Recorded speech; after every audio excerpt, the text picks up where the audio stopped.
Sarah Chen's fingers trembled as she stared at the blank computer screen, where her history project should have been. 23 pages of meticulously researched work on the Industrial Revolution, complete with primary source citations and detailed analysis, had vanished without a trace. The cursor blinked mockingly at her from the empty document, and she could hear the familiar sound of snickering from across the computer lab. Before we jump back in, tell us where you're tuning in from. And if this story touches you, make sure you're subscribed, because tomorrow I've saved something extra special for you. Oops, came a voice dripping with fake sympathy. Did someone forget to save their work? Sarah didn't need to turn around to know who was speaking. Madison Walsh's voice had haunted her dreams for the past 2 months since transferring to Riverside Academy. But what Madison and her friends didn't know was that Sarah's mind worked differently than most people's.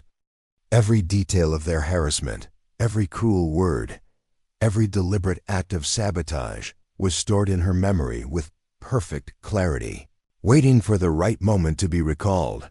The morning had started like any other Tuesday at Riverside Academy, an elite private school nestled in the affluent suburbs of Connecticut.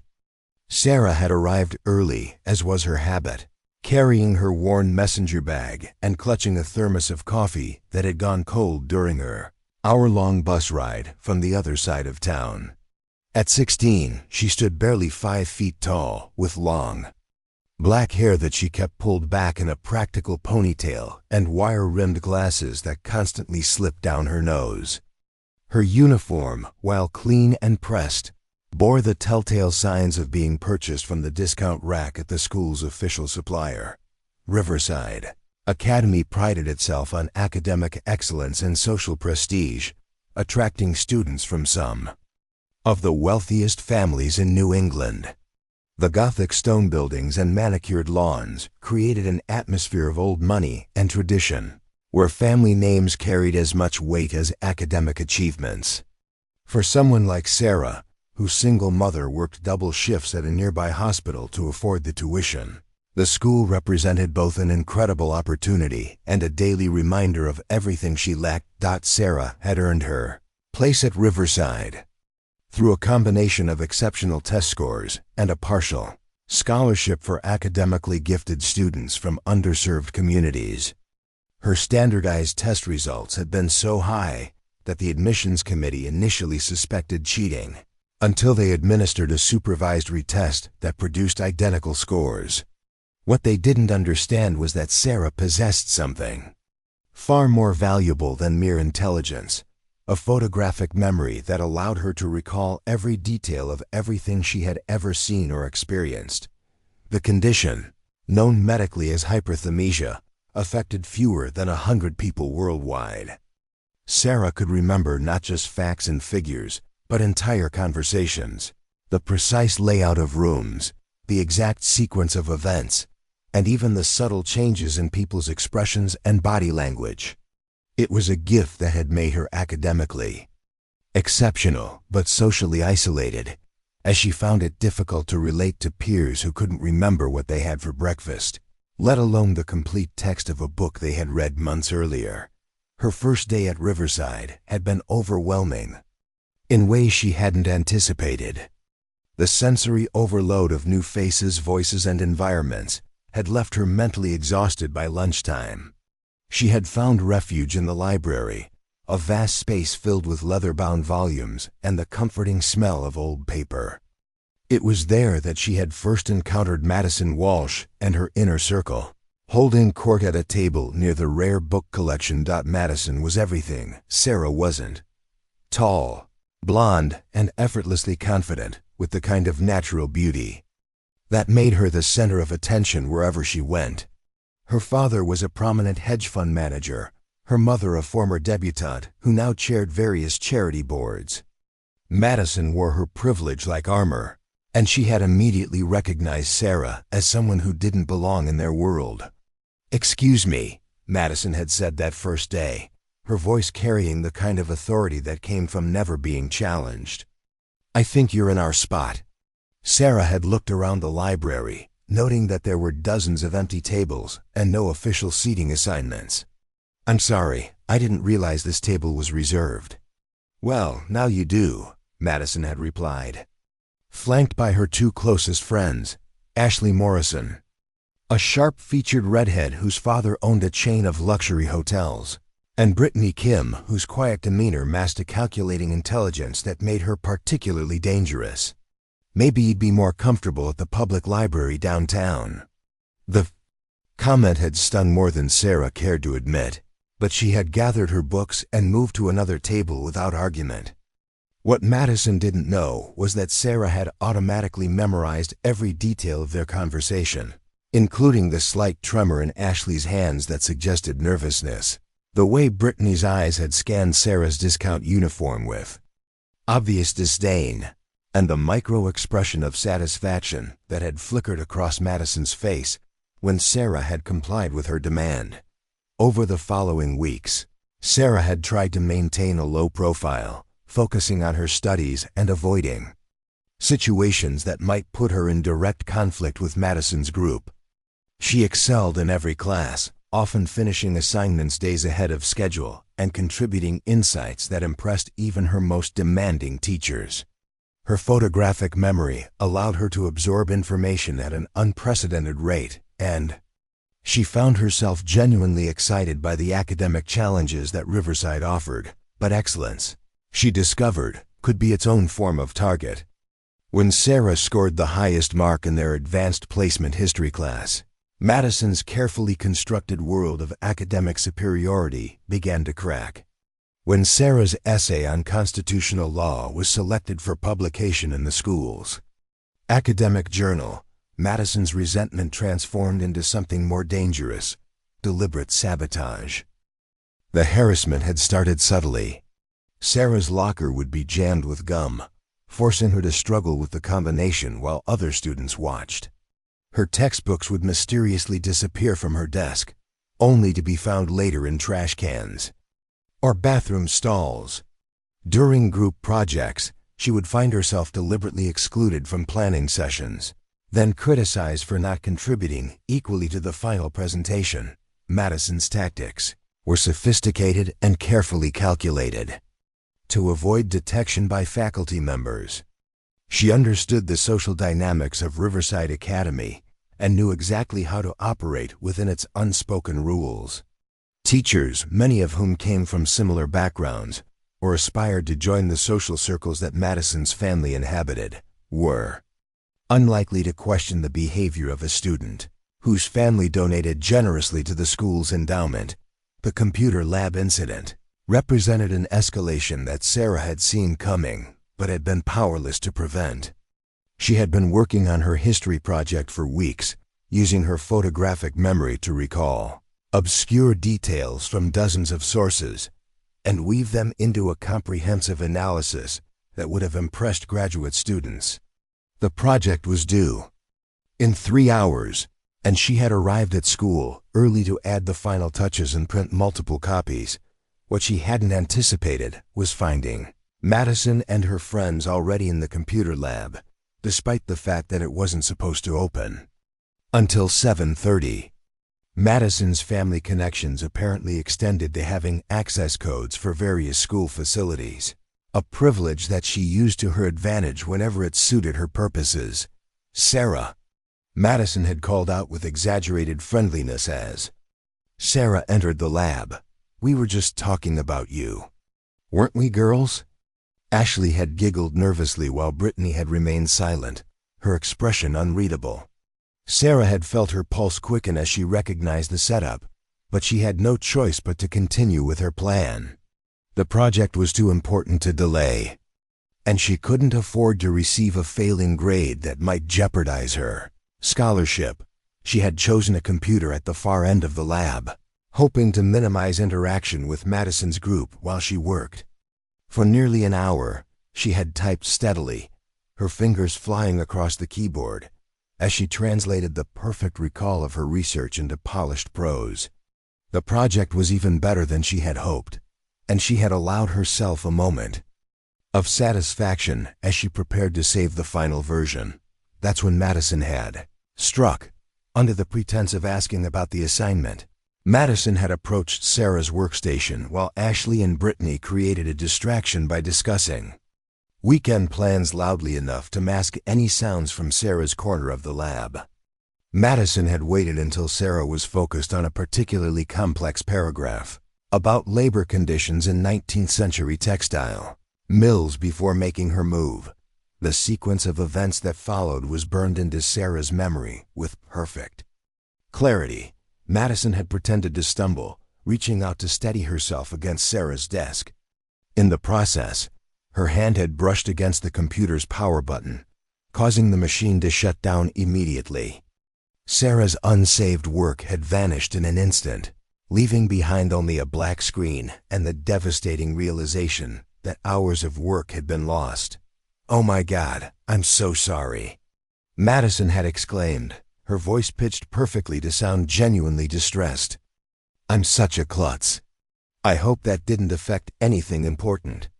Sarah had stared at the blank screen, her mind racing through the implications. The project was due in less than 3 hours, and even with her exceptional memory, recreating 23 pages of detailed analysis would be impossible in the time remaining. She would have to request an extension, which would require explaining the circumstances to Mr. Harrison, their history teacher, who had already made it clear that he expected students to take personal responsibility for their work. "I'm sure it's fine," Sarah had managed to say, her voice barely above a whisper.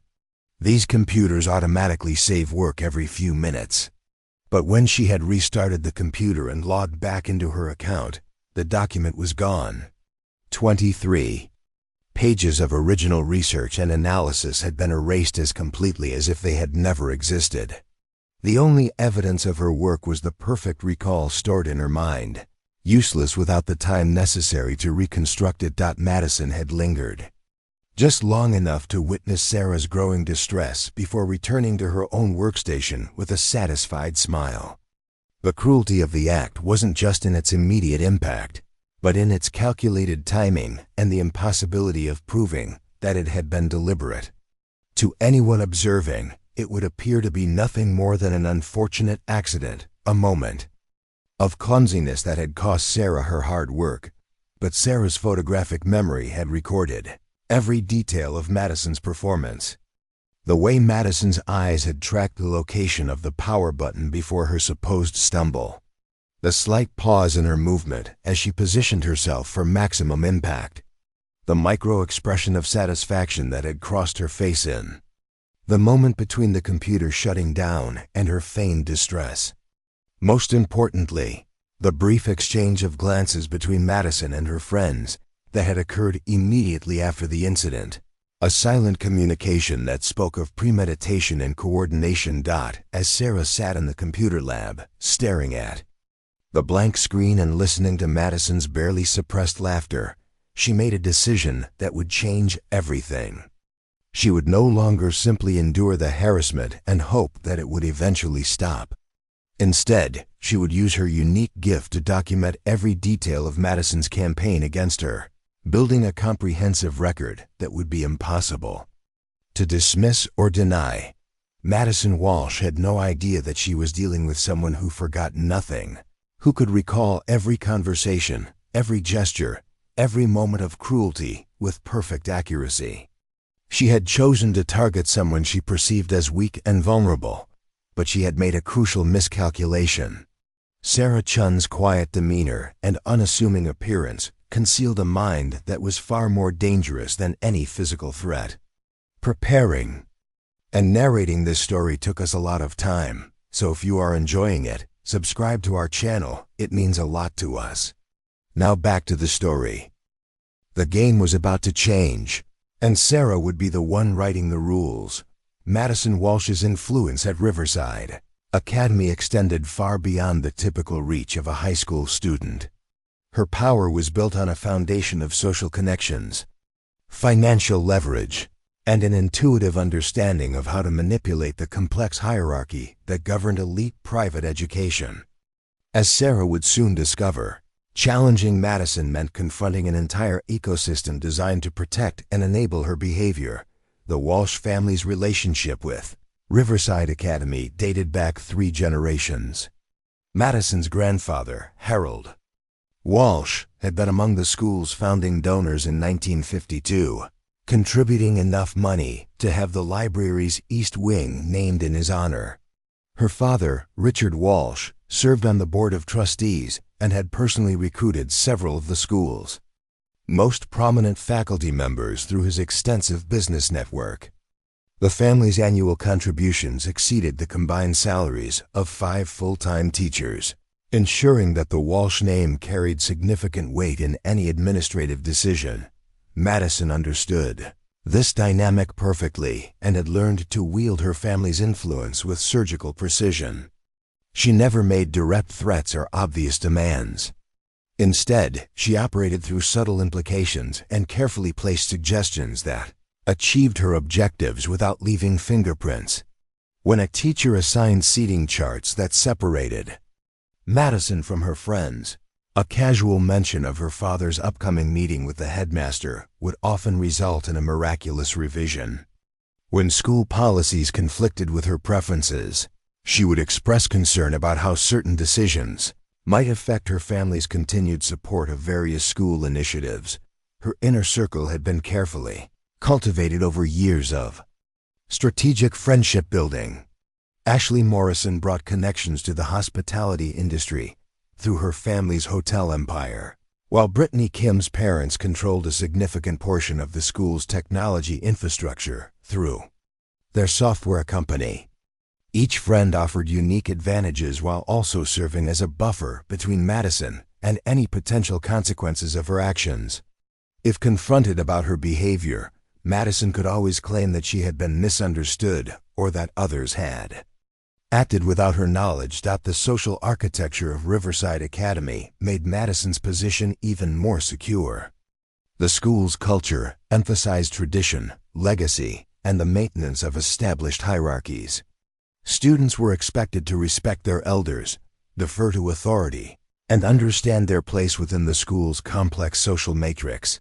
Challenging someone like Madison wasn't just a matter of confronting an individual. It meant questioning the entire system that had elevated her to her current position. Faculty members at Riverside Academy were acutely aware of these dynamics, though most preferred to pretend they didn't exist. The school's administration had cultivated an environment where discipline was handled through subtle pressure and social adjustment rather than direct confrontation. Teachers were encouraged to manage classroom conflicts through private conversations and gentle guidance, avoiding the kind of public scenes that might embarrass prominent families or generate negative publicity for the institution. This approach worked perfectly for Madison's purposes.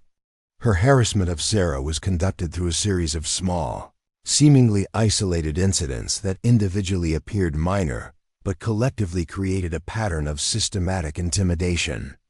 No single event was serious enough to warrant major disciplinary action, and Madison was careful to ensure that her most egregious behavior occurred in spaces where adult supervision was minimal or absent. The computer lab incident had been perfectly executed according to Madison's established methodology.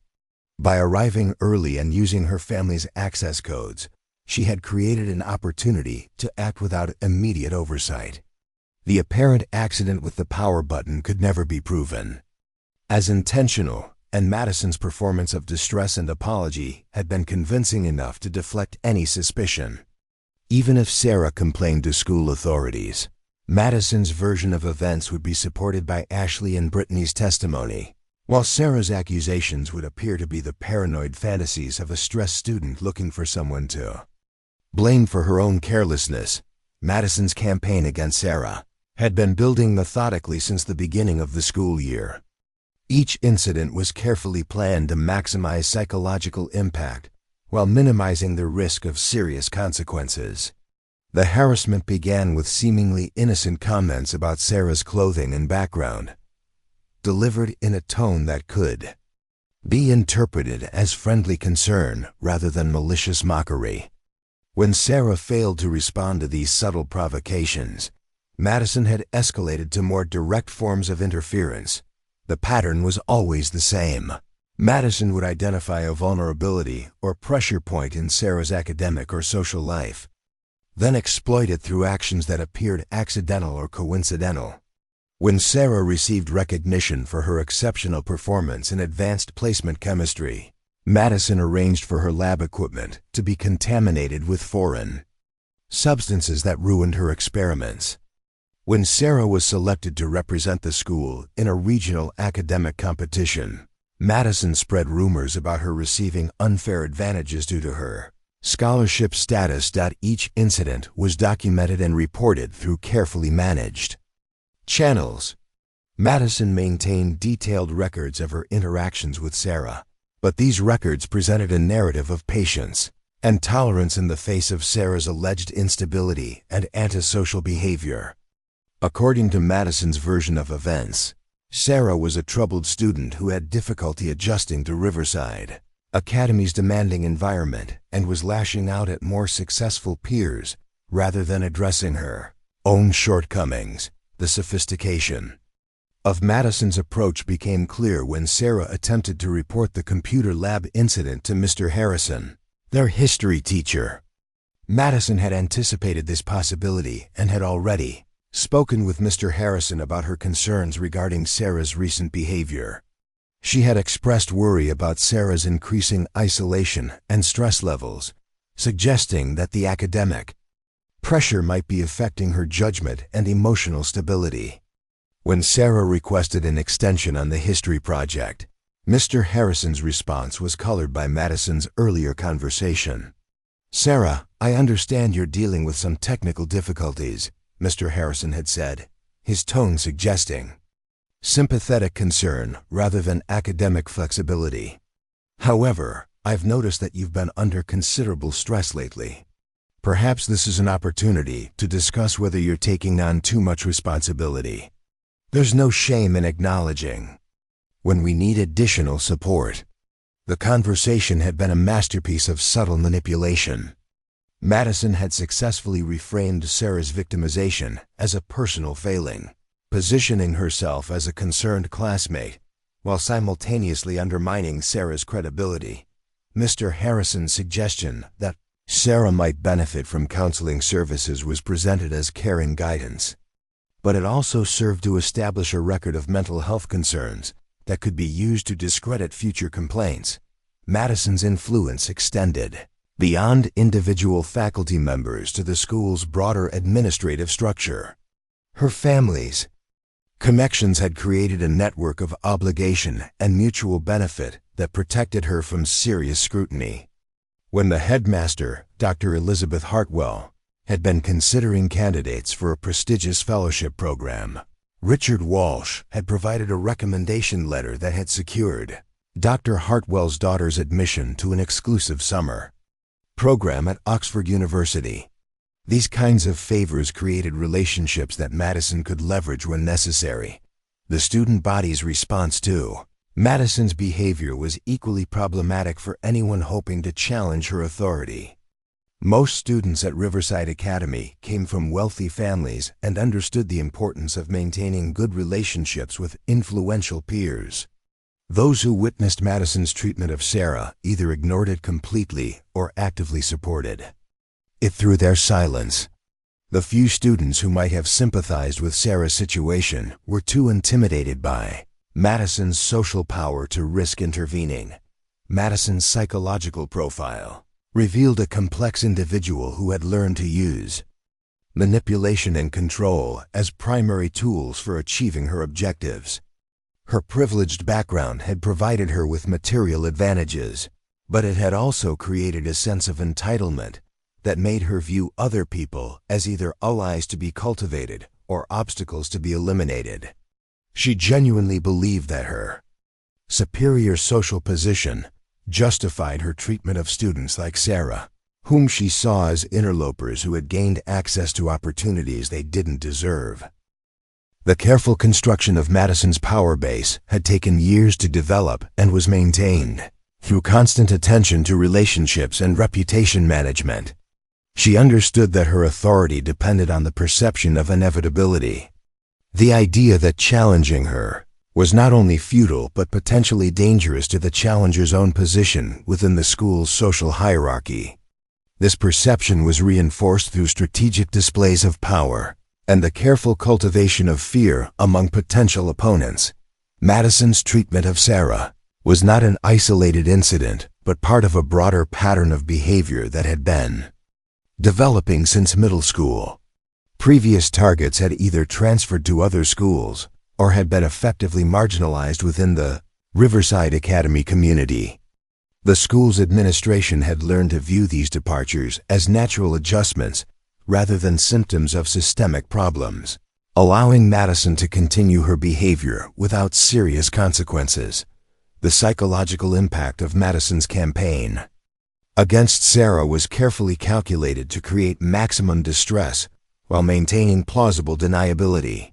By attacking Sarah's academic work, the one area where she excelled and found confidence, Madison had identified the most effective way to undermine her target's sense of self-worth. The computer lab incident represented an escalation that demonstrated Madison's willingness to directly sabotage Sarah's academic success rather than simply making her social life difficult. As Sarah sat in the computer lab, staring at the blank screen where her history project should have been, she was not just confronting the loss of her work, but the full weight of Madison's carefully constructed system of power and influence. The challenge ahead of her was not simply dealing with a school bully, but dismantling an entire network of protection and enablement that had been years in the making. Madison Walsh had built her empire on the assumption that her victims would either submit to her authority or remove themselves from her sphere of influence. She had never encountered someone like Sarah Chun, someone with the intelligence to understand her methods, the memory to document her crimes, and the determination to fight back using weapons that Madison had never learned to defend against. Game was about to change, but Madison didn't know it yet. Sarah's decision to document Madison's harassment began immediately after the computer lab incident. That evening, she sat at her desk in the small apartment she shared with her mother, surrounded by notebooks and index cards, methodically recording every detail her photographic memory had captured. The process was both therapeutic and strategic. By organizing her recollections into a coherent timeline, she could identify patterns and prepare for whatever Madison might attempt next. Her mother, Dr. Linda Chun, noticed the change immediately. "You're staying up later than usual," she observed one Thursday night, finding Sarah still working at 2 in the morning. "Is everything all right at school?" Sarah looked up from her carefully organized documentation, considering how much to reveal. Her mother worked 16-hour shifts at Hartford General Hospital, often pulling double duty in the emergency room and intensive care unit to make ends meet. The last thing Sarah wanted was to add another burden to her mother's already overwhelming schedule. "Just working on a long-term project," Sarah replied, which was technically true. "It requires a lot of detailed research." Dr. Chun studied her daughter's face with the same careful attention she brought to diagnosing patients. "You know you can talk to me about anything, right? Even if I'm busy with work, you're always my first priority." The conversation highlighted one of the cruel ironies of Sarah's situation. While Madison's family wielded influence through wealth and connections, Sarah's family possessed something potentially more valuable: genuine love and support. But that same love made it impossible for Sarah to burden her mother with problems that might distract from her life-saving work at the hospital. At school, Madison's campaign intensified with mathematical precision. She had correctly identified Sarah's academic achievements as her primary source of confidence and systematically began targeting each subject where Sarah excelled. In advanced placement literature, Madison arranged for Sarah's carefully annotated copy of The Great Gatsby to disappear just before a major exam. The book reappeared 3 days later in the school's Lost and Found, but not before Sarah had been forced to take the test without her detailed notes and analysis. The theft had been executed with Madison's characteristic attention to detail. Security cameras in the hallway had malfunctioned during the narrow window when Sarah's locker had been accessed. A coincidence that seemed remarkable until Sarah discovered that Brittany Kim's parents' company was responsible for maintaining the school surveillance system. The missing book was reported as a student prank rather than deliberate sabotage, and Madison's expression of sympathy for Sarah's bad luck was witnessed by several teachers who praised her compassionate nature. In advanced placement biology, Madison's interference became more sophisticated. She began studying Sarah's lab techniques, identifying the specific procedures and materials that Sarah used to achieve her exceptional results. During a critical experiment involving enzyme reactions, Madison managed to contaminate Sarah's samples with a substance that would alter the pH levels just enough to produce anomalous results. The contamination was subtle enough to appear accidental, but significant enough to force Sarah to repeat weeks of work. The psychological impact of these incidents was carefully calibrated to create maximum frustration while maintaining plausible deniability. Madison understood that Sarah's academic success was not just about grades. It was about proving that she belonged at Riverside Academy despite her humble background. By undermining Sarah's performance, Madison was attacking the very foundation of her target's self-worth and sense of legitimacy. Sarah's photographic memory captured every detail of Madison's campaign, but the information felt simultaneously powerful and useless. She could recall exact conversations, precise timelines, and subtle behavioral cues that proved Madison's involvement. But translating that knowledge into actionable evidence proved incredibly challenging. The very sophistication of Madison's methods made them nearly impossible to prove using conventional means. The harassment extended beyond academic sabotage to more personal forms of psychological warfare.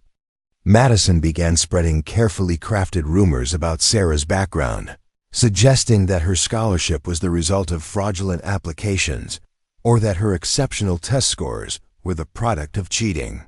These rumors were never stated directly but were implied through seemingly innocent questions and observations. "I'm just curious about how the scholarship process works," Madison would say during lunch, her voice carrying just far enough to be overheard by nearby tables. "I mean, some of these test scores seem almost too good to be true. It makes you wonder about the integrity of the whole system." The comments were designed to plant seeds of doubt without making specific accusations. Madison's apparent concern for academic integrity positioned her as a defender of fairness rather than a perpetrator of harassment. Students who might otherwise have dismissed obvious bullying found themselves questioning whether Madison's concerns might be legitimate. Sarah's isolation deepened as Madison's campaign achieved its intended effect. Classmates who had previously been friendly became distant, uncertain whether associating with Sarah might damage their own reputations. Study groups that had once welcomed Sarah's contributions began meeting without inviting her, claiming that her presence made other students uncomfortable or that they preferred to work with people who shared similar backgrounds. The exclusion was particularly painful during group projects, where Sarah's exceptional research abilities would have been valuable to any team. Instead, she found herself consistently assigned to work with the least motivated students or forced to complete projects independently, while other groups benefited from collaborative effort. When her individual work consistently outperformed group efforts, Madison would express concern about the fairness of allowing one student to have advantages that others didn't enjoy. Madison's psychological profile revealed itself through the systematic nature of her campaign. She was not acting impulsively or emotionally, but rather executing a carefully planned strategy designed to eliminate a perceived threat to her position. Each incident was timed to maximize impact while minimizing risk, and Madison showed remarkable patience in allowing weeks to pass between major provocations to avoid establishing an obvious pattern. The harassment took on increasingly personal dimensions as Madison discovered more details about Sarah's family situation. Through careful investigation, Madison learned about Dr. Chun's demanding work schedule and the financial pressures that made Sarah's attendance at Riverside Academy possible. This information became ammunition for more targeted psychological attacks. "It must be so hard," Madison would say with practiced sympathy, "having your mom work such long hours. I can't imagine how stressful that must be for your family. I hope the scholarship is worth the sacrifice." The comments were designed to highlight the precarious nature of Sarah's position at the school while reinforcing the class differences that separated her from her peers. Madison's apparent concern masked a subtle threat, the suggestion that Sarah's family was making unreasonable sacrifices for an opportunity that might not be permanent.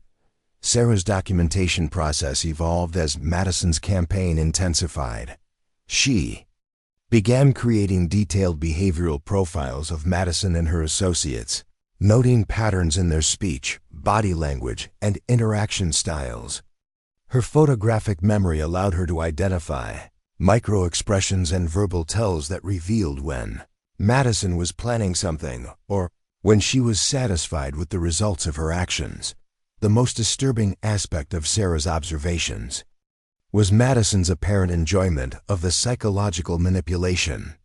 While Madison maintained a facade of concern and sympathy in public, Sarah had witnessed moments of genuine satisfaction when Madison believed she was unobserved. The contrast between Madison's public persona and her private reactions revealed the calculating nature of her behavior. During a particularly challenging period in November, Madison orchestrated a series of incidents that pushed Sarah to her emotional breaking point. Her laptop was infected with a virus that corrupted weeks of research just before a major deadline.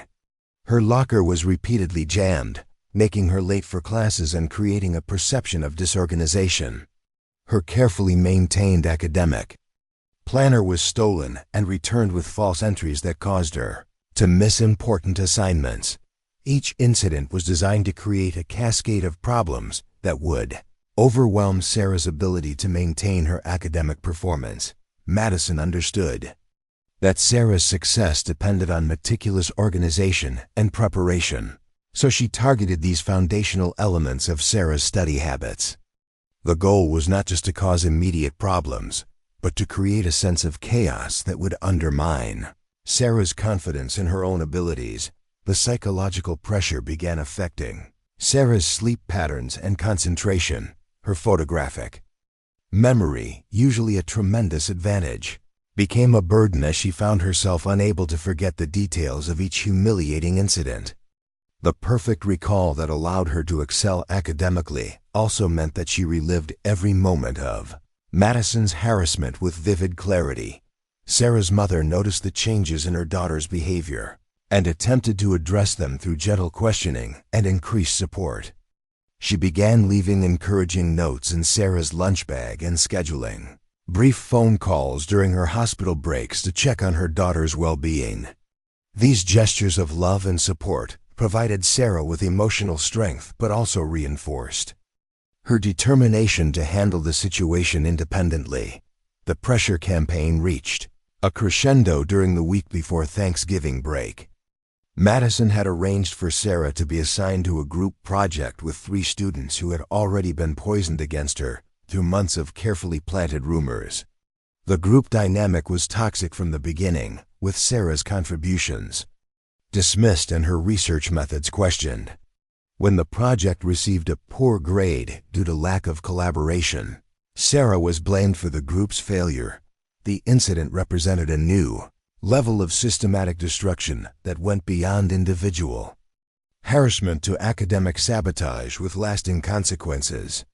Madison had successfully weaponized the school's collaborative learning environment against Sarah, turning what should have been an opportunity for academic growth into a source of humiliation and failure. As Sarah sat in her bedroom that night, surrounded by her detailed documentation of Madison's campaign, she realized that the harassment had evolved into something far more serious than typical bullying. Madison was systematically attempting to destroy Sarah's academic career and force her withdrawal from Riverside Academy. The campaign was not just about social dominance, but about eliminating a threat to Madison's position as the school's academic elite. The documentation process had served its purpose in helping Sarah understand the scope and sophistication of Madison's methods, but it had also revealed the inadequacy of conventional responses to this type of systematic harassment. Traditional approaches, reporting to teachers, seeking administrative intervention, or attempting to reason with the perpetrator, were all vulnerable to Madison's superior social position and manipulative abilities. Sarah's photographic memory had captured every detail of Madison's crimes, but the evidence existed only in her mind. The challenge ahead was finding a way to make that evidence visible and undeniable to the people who had the power to stop Madison's campaign. The pressure had pushed Sarah to her breaking point, but it had also crystallized her resolve to fight back using the unique abilities that Madison had never learned to defend against. The final straw came on a frigid December morning when Sarah discovered that her entire college application portfolio had been systematically destroyed. She had spent months preparing for early admission deadlines, crafting personal essays that transformed her challenges into strengths, and assembling recommendation letters from teachers who recognized her exceptional abilities. The portfolio represented not just academic work, but her entire future, her pathway out of financial hardship and into the kind of educational opportunities that could change her family's trajectory forever. Sarah had stored her application materials in a secure folder within her student account on the school's computer network, protected by multiple passwords and backup systems. The folder contained her personal statements for Harvard, MIT, and Stanford, each one carefully tailored to demonstrate different aspects of her intellectual curiosity and potential. Her photographic memory had allowed her to craft essays that referenced specific details from hundreds of sources, creating applications that stood out even among Riverside Academy's competitive student body. The discovery came at 7:15 in the morning, exactly 2 hours before the early admission deadlines for her top choice schools. Sarah had arrived early to make final adjustments to her applications before submitting them, a practice that had become routine during her months of preparation. She logged into her account expecting to find her perfectly organized folders, filled with polished documents ready for submission. Instead, she found empty directories and corrupted files. Every document had been either deleted completely or infected with a virus that scrambled the text into unintelligible characters. Her personal statements, supplemental essays, activity lists, and even her backup copies had been systematically destroyed. The timestamps on the deleted files showed that the destruction had occurred at 3:17 in the morning, when the school building was supposedly empty and secure. Sarah's hands trembled as she checked and rechecked her folders, hoping to find some trace of her work that might have survived the digital assault. Her photographic memory began racing through every detail of her application materials, but even perfect recall couldn't restore documents that had been permanently erased from the computer system. The months of careful preparation had been wiped away in a matter of minutes, leaving her with nothing but memories of work that no longer existed. The timing of the attack was particularly cruel. College admissions deadlines were inflexible, and there was no possibility of requesting extensions based on technical difficulties. Sarah's guidance counselor, Mrs. Rebecca Foster, had repeatedly emphasized that students were responsible for ensuring their applications were submitted on time, regardless of circumstances.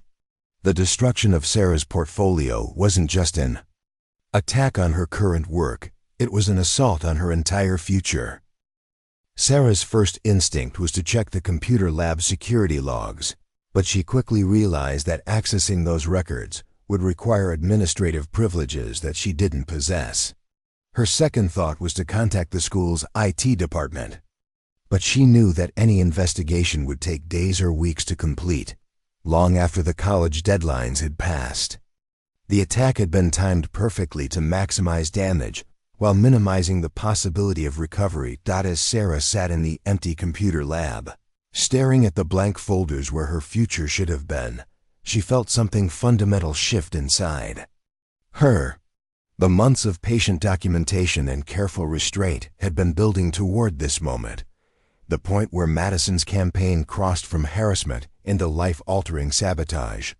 The attack on her college applications wasn't just another incident in a pattern of bullying. It was an attempt to destroy her dreams and force her back into the cycle of poverty that her mother had worked so hard to escape. The computer lab's silence was broken by the sound of footsteps in the hallway.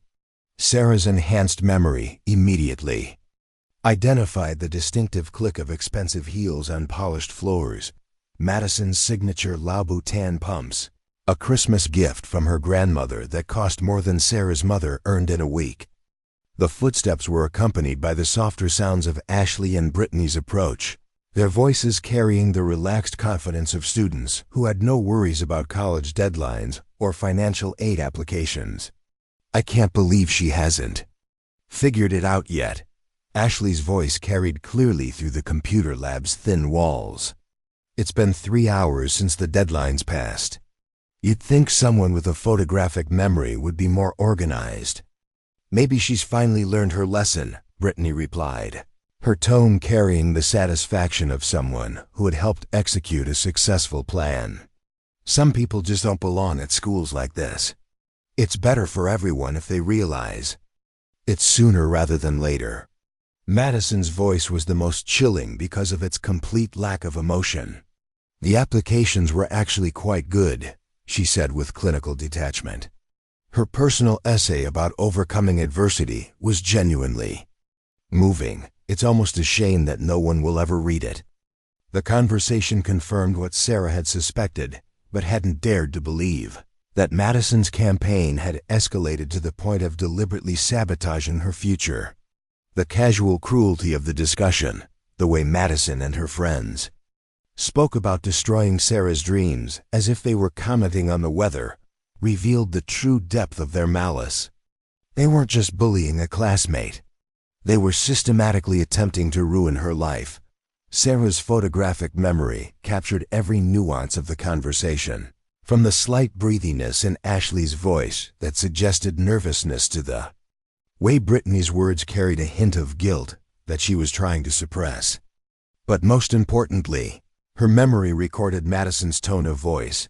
The complete absence of remorse or uncertainty that indicated this had been a calculated decision rather than an impulsive act of cruelty. The trio's footsteps faded as they moved toward the main hallway, but their conversation had already provided Sarah with the confirmation she needed. Madison hadn't just been responsible for months of harassment. She had actively destroyed Sarah's college applications with full knowledge of what that destruction would mean. The attack represented a level of malice that went beyond typical teenage bullying into something approaching criminal behavior. Sarah remained in the computer lab for another hour, her mind working through the implications of what she had discovered. The destruction of her applications was devastating, but it was also an opportunity. Madison's overconfidence had led her to make a crucial mistake. She had revealed her involvement through her conversation with Ashley and Brittany, creating evidence that could be used against her. More importantly, the attack had been so egregious that it might finally force the school's administration to take action.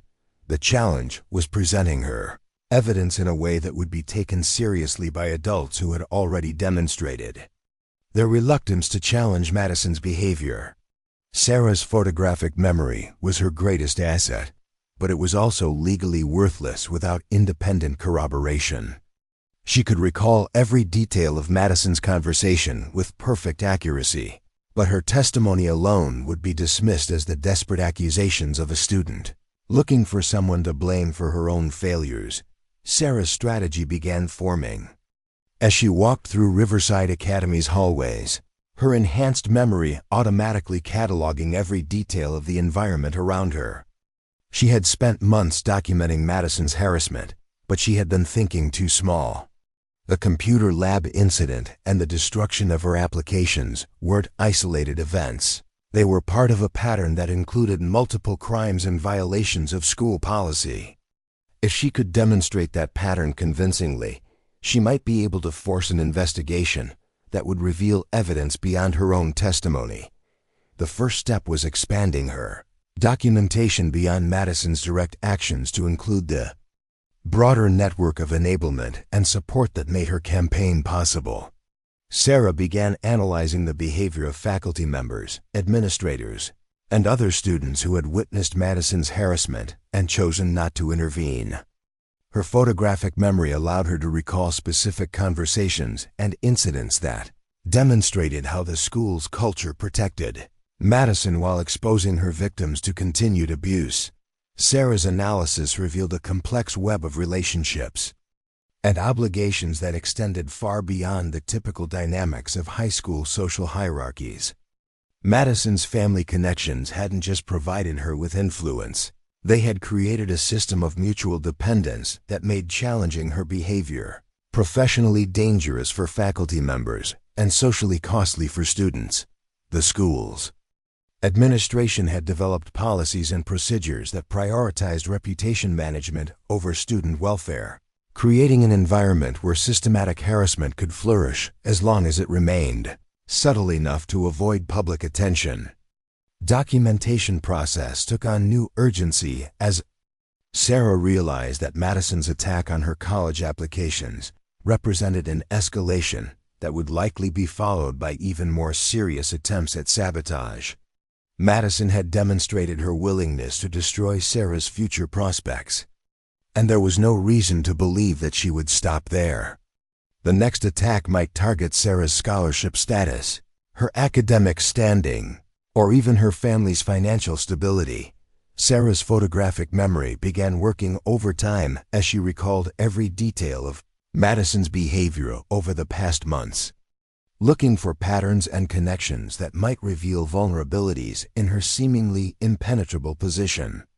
She remembered the micro-expressions that crossed Madison's face when she thought no one was watching, the slight changes in her voice when she was lying, and the way her body language shifted when she was planning something particularly cruel. The analysis revealed that Madison's apparent confidence masked significant insecurities about her own academic abilities and social position. Her campaign against Sarah hadn't been motivated purely by malice. It had been driven by genuine fear that Sarah's exceptional performance would expose Madison's own limitations and threaten her status as the school's academic elite. The realization didn't excuse Madison's behavior, but it provided Sarah with insights into her psychological profile that could be used strategically. As Sarah prepared to leave the computer lab, she made a decision that would change everything. She would no longer limit herself to documenting Madison's harassment. She would actively gather evidence of criminal behavior and policy violations that could be used to force accountability. The destruction of her college applications had been a catastrophic setback, but it had also provided her with proof of Madison's willingness to commit serious crimes in pursuit of her goals. The war that Madison had started was about to escalate in ways that she had never anticipated. Sarah's photographic memory had been recording every detail of Madison's campaign, but now it would be used as a weapon to expose the truth and demand justice. The quiet girl who had tried to avoid conflict was about to demonstrate that some battles couldn't be won through restraint and patience. They required the kind of strategic intelligence and perfect recall that Madison had never learned to defend against. Sarah's transformation from victim to strategic opponent began in that moment, as she walked out of the computer lab with a new understanding of what she was capable of when pushed too far. Madison Walsh had made the mistake of underestimating someone whose mind worked differently than anyone she had ever encountered. The game was about to change, and Sarah would be the one writing the new rules. The breaking point had been reached, but instead of breaking, Sarah had become something far more dangerous than Madison could have imagined. A victim with perfect memory, strategic intelligence, and nothing left to lose. Sarah's opportunity for justice came from an unexpected source: the school's own surveillance system. While Madison had been careful to avoid cameras during her most egregious acts of harassment, Her overconfidence following the college application sabotage had made her careless.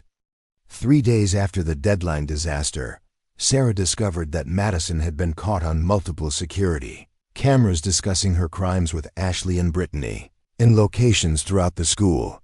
The breakthrough came during Sarah's lunch period, when she overheard 2 maintenance workers discussing technical problems with the school's surveillance system. One of them mentioned that the cameras had been malfunctioning intermittently due to software issues, causing them to record audio when they should have been silent and capturing footage in areas where privacy was typically expected. The malfunction had created an inadvertent record of conversations that were never meant to be preserved. Sarah's photographic memory immediately connected this information to her observations of Madison's behavior patterns.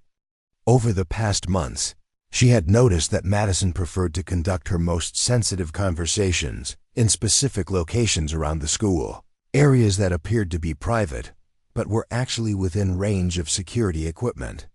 Madison's assumption that these spaces were secure had led her to speak freely about her plans and accomplishments, creating a treasure trove of incriminating evidence that she didn't know existed. The challenge was gaining access to the surveillance footage without alerting the administration to her intentions. Sarah knew that requesting the recordings directly would trigger questions about why she needed them, potentially giving Madison's family an opportunity to intervene before the evidence could be reviewed. Instead, Sarah decided to use her unique abilities to identify specific times and locations where Madison had made incriminating statements, then present that information to the authorities in a way that would force them to examine the evidence. Sarah's strategy began with creating a comprehensive timeline of Madison's most significant acts of harassment, cross-referenced with her knowledge of the school's surveillance system and Madison's behavioral patterns. Her photographic memory allowed her to recall exact times when Madison had been in specific locations, the precise words she had used, and the reactions of the people around her. This information formed the foundation for a presentation that would be impossible to ignore or dismiss. The first piece of evidence came from a conversation Sarah had witnessed between Madison and her father during a school event in November. Richard Walsh had visited the campus for a fundraising dinner, and Madison had used the opportunity to discuss her problem with Sarah in what she believed was a private conversation. Sarah's enhanced memory had captured every word of their discussion, including Richard Walsh's advice about how to handle difficult situations without creating legal liability. "The key is documentation," Richard Walsh had told his daughter during their conversation near the administrative offices. "Make sure everything you do can be justified as protecting the school's interests or maintaining academic standards. If anyone questions your actions, you need to be able to point to legitimate concerns about the other person's behavior or qualifications." The conversation had revealed that Madison's harassment campaign wasn't just the impulsive cruelty of a teenage bully. It was part of a calculated strategy developed with her father's guidance. Richard Walsh had essentially coached his daughter on how to destroy another student's academic career while maintaining plausible deniability. The advice had been given with the casual confidence of someone who had never faced consequences for manipulating systems to his advantage. Sarah's photographic memory had also captured Madison's response to her father's guidance, including her questions about specific tactics and her expression of concern about leaving evidence that could be used against her. The conversation had been a masterclass in institutional manipulation, with Richard Walsh sharing insights about how to exploit the school's policies and procedures to achieve personal objectives while appearing to act in good faith. The second crucial piece of evidence came from Madison's conversation with Brittany Kim about accessing the school's computer network. Sarah had overheard this discussion while studying in the library, and her enhanced memory had recorded every technical detail of their plan to sabotage Sarah's college applications.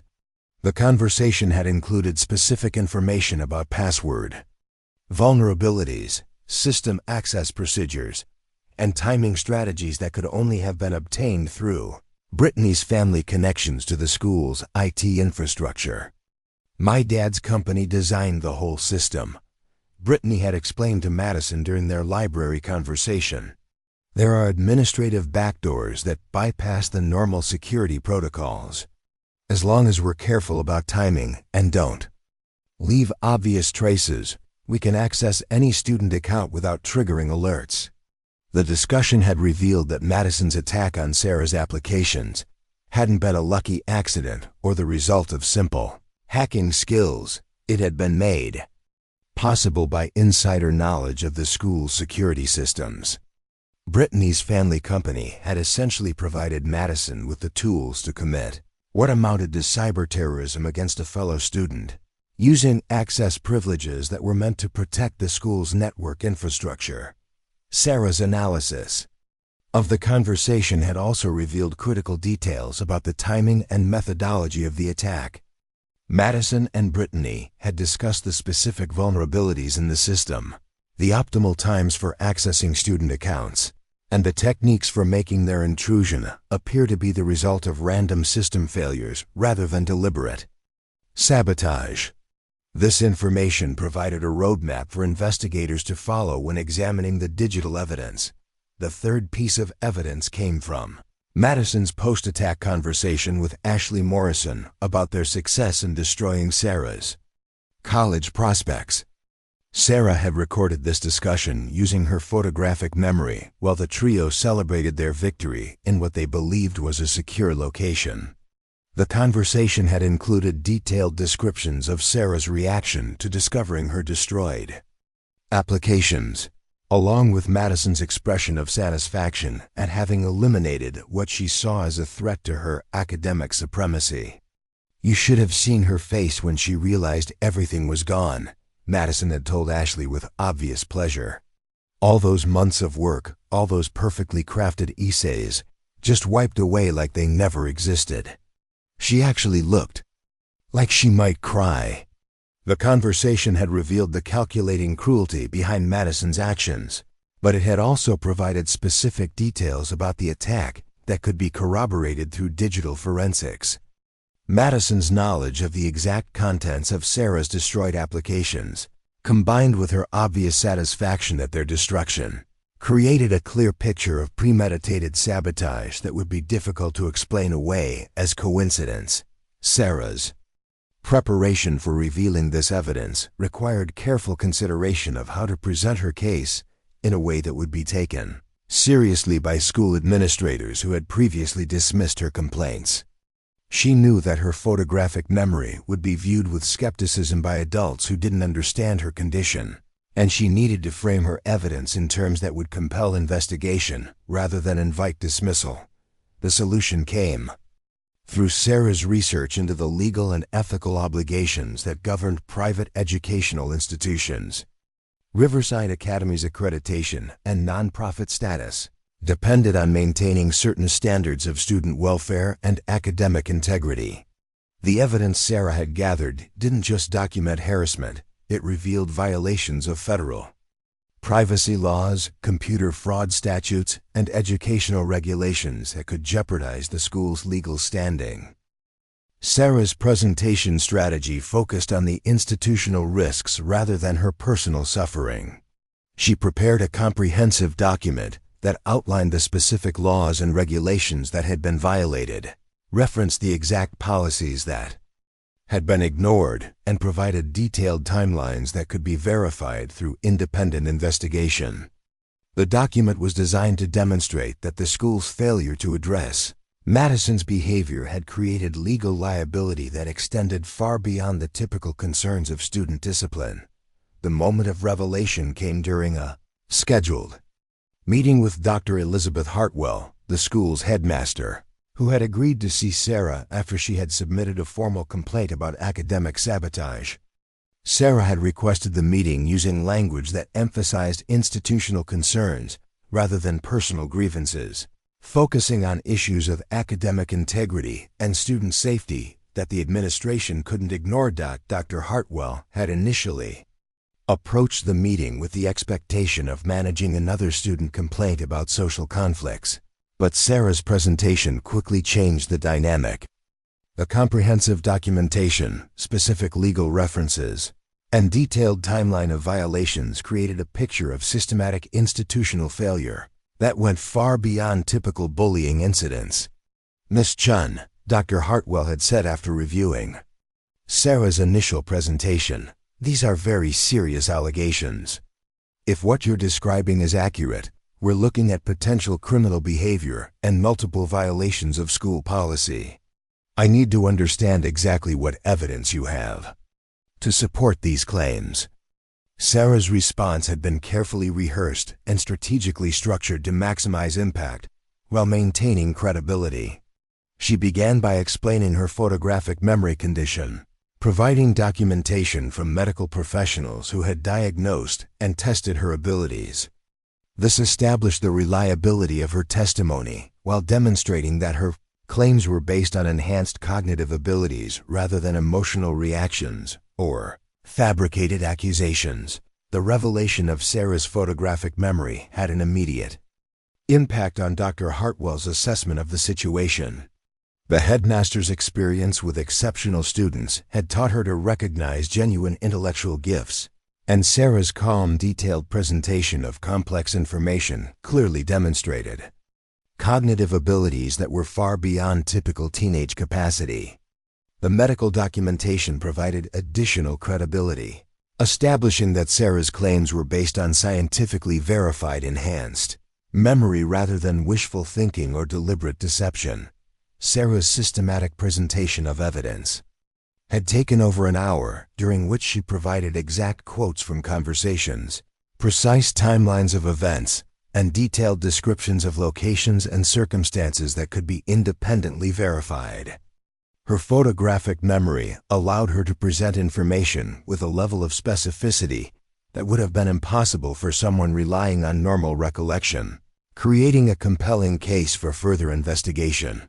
The most powerful moment came when Sarah provided specific information about the surveillance system malfunctions that had inadvertently recorded Madison's incriminating conversations. Her knowledge of exact times, locations, and technical details created a roadmap for investigators that would either confirm her allegations or expose them as fabrications. The precision of her information made it impossible for Dr. Hartwell to dismiss her claims without conducting a thorough investigation. "Miss Chun," Dr. Hartwell had said after Sarah finished her presentation, "I want you to understand that if these allegations are proven true, the consequences will be severe for everyone involved. We're talking about potential criminal charges, academic sanctions, and permanent disciplinary actions. Are you prepared for that level of scrutiny and potential retaliation?" Sarah's response had been quiet but resolute. "Dr. Hartwell, I've been living with retaliation for months.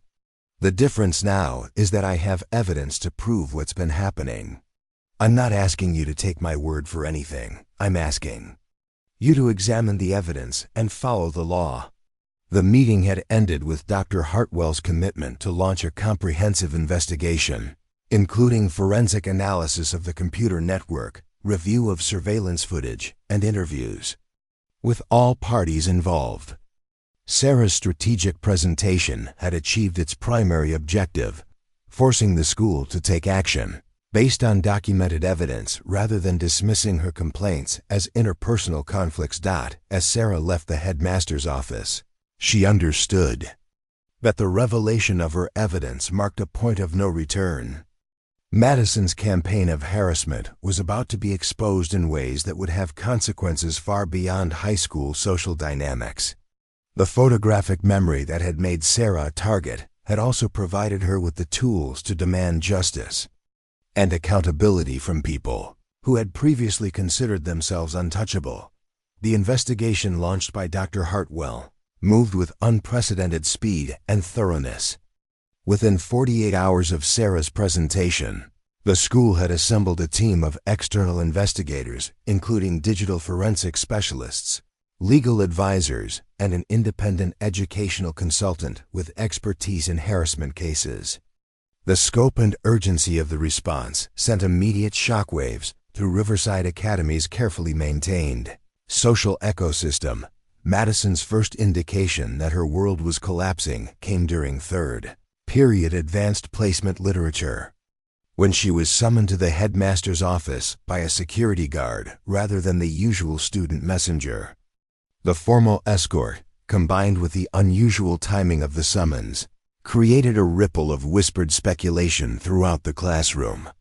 Madison's confident demeanor faltered as she gathered her materials, her practiced smile unable to conceal the uncertainty that flickered across her features. The investigation team's initial findings exceeded even Sarah's expectations. The surveillance system malfunctions had indeed captured multiple conversations between Madison and her associates, but the technical analysis revealed something far more significant: evidence of systematic network intrusions that violated both school policies and federal computer fraud statutes. Brittany Kim's family company had not just provided access to the school's systems. They had created backdoors that compromised the privacy and security of every student and faculty member at Riverside Academy. The digital forensics team's preliminary report documented 17 separate unauthorized access attempts to student accounts over the past 6 months, with Sarah's files being targeted in 12 of those incidents. The attacks had been sophisticated enough to avoid detection by the school's standard security protocols, but they had left digital fingerprints that could be traced back to specific hardware and network locations.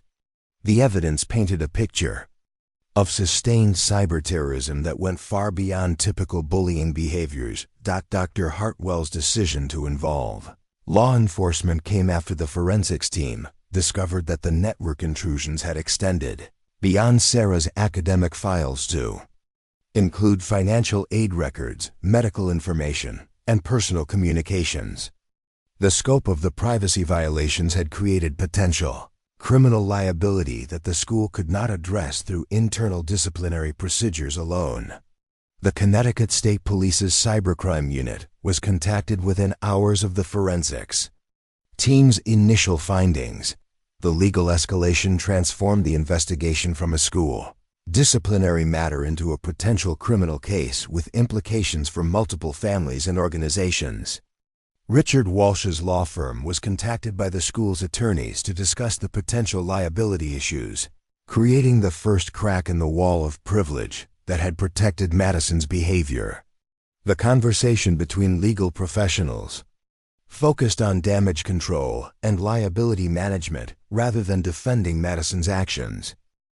Ashley Morrison's parents received a similar call regarding their daughter's role in the harassment campaign. The Morrison family's hotel empire had built its reputation on discretion and customer service, values that were fundamentally incompatible with the systematic cruelty that Ashley had helped facilitate. The family's immediate response was to distance themselves from the situation, while privately beginning discussions about transferring Ashley to a different school. The most significant immediate consequence came for the Kim family's technology company, which faced potential criminal charges for providing unauthorized access to protected computer systems. The company's contracts with multiple educational institutions were suspended pending investigation, and Brittany's parents were forced to hire criminal defense attorneys to represent both their business interests and their daughter's legal exposure. Investigation's impact extended throughout Riverside Academy's faculty and administration as evidence emerged of systemic failures in supervision and response to student complaints. Several teachers were questioned about their knowledge of Madison's behavior and their failure to intervene despite witnessing incidents of harassment. The interviews revealed a pattern of willful blindness that had enabled Madison's campaign to continue unchecked for months. Mrs. Rebecca Foster, the guidance counselor who had dismissed Sarah's earlier complaints, found herself under particular scrutiny when investigators discovered that she had received multiple reports about Madison's behavior but had failed to document them properly or escalate them to appropriate authorities. Her files contain notes about personality conflicts and adjustment issues that completely mischaracterized the systematic nature of Madison's harassment campaign. the revelation of Sarah's photographic memory condition created additional complications for the investigation team. While her enhanced recall provided unprecedented detail about Madison's behavior, it also raised questions about the reliability of testimony from someone with such unusual cognitive abilities.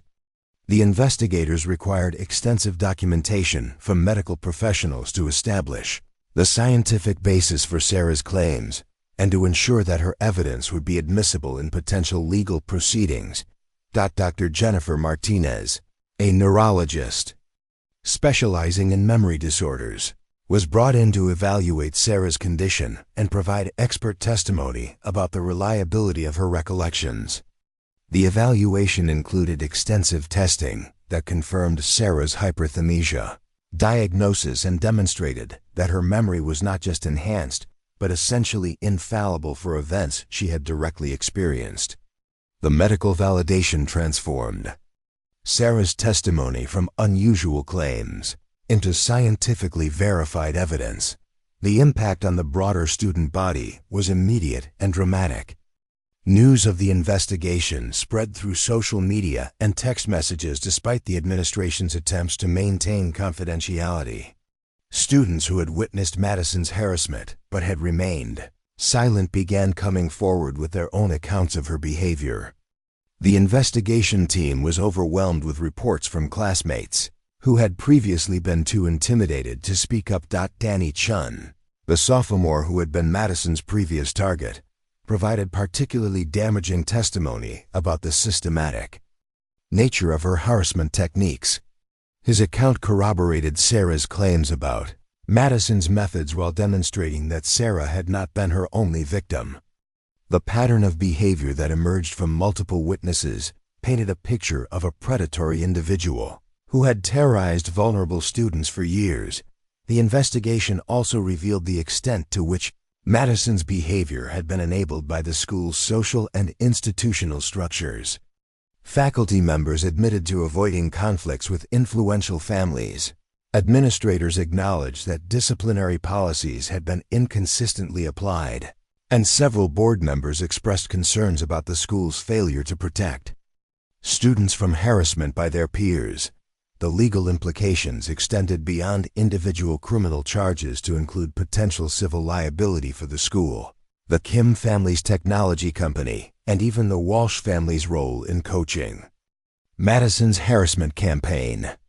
Educational attorneys predicted that the case could result in significant financial settlements and permanent changes to how private schools handle harassment complaints. Madison's response to the investigation revealed the calculating nature of her personality, even under extreme pressure. Rather than expressing remorse or accepting responsibility, she immediately began attempting to manipulate the narrative by claiming that she had been misunderstood and that her actions had been motivated by concern for school standards rather than personal malice. Her prepared statements, clearly crafted with legal advice, demonstrated the same manipulative technique she had used against Sarah. The contrast between Madison's public statements and her private communications became even more stark when investigators obtained her text messages and social media posts. The digital evidence revealed a pattern of boastful descriptions of her harassment activities, including detailed accounts of her satisfaction at causing Sarah distress. The communications provided irrefutable proof that Madison had been fully aware of the harm she was causing and had deliberately chosen to escalate her campaign. Ashley Morrison's cooperation with investigators marked the beginning of Madison's inner circle's collapse. Faced with potential criminal charges and the destruction of her family's business reputation, Ashley provided detailed testimony about Madison's planning and execution of harassment incidents.